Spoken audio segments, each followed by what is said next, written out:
Tunisia. Haya, Argentina dhidi ya Austria. Austria kilinganishwa nafikiri na Algeria.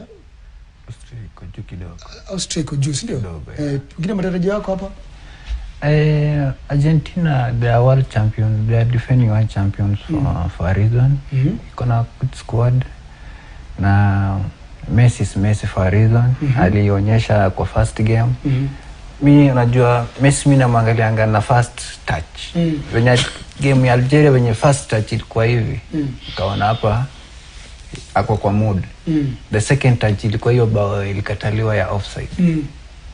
Touch nyingine ilikuwa bao. Na alifunga mabao deadly sana. Sasa Australia, they don't stand a chance today. Mimi napatia Argentina itawapiga. Kama ngapi ubashiri wako? Ubashiri wangu mimi nasema inaweza kupiga bao 2. Bao 2. Messi? Bao ama assist either. Bao ama assist. Yeah. Alafu najua bado kulikuwa na hiyo story ya his father ni inside. At least hiyo kitu I think najua inampatia motisha.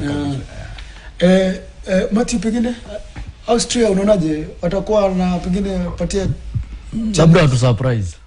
Lakini as per the books Argentina wako na higher chance, but you bashiri. Lakini ukiangalia historia ya mwaka huu ya kombe la dunia, timu ambazo hazijapiga upatu, unaona sare hapo.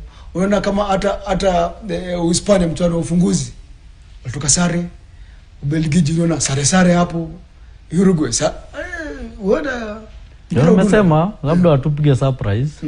Lakini Austria sioni.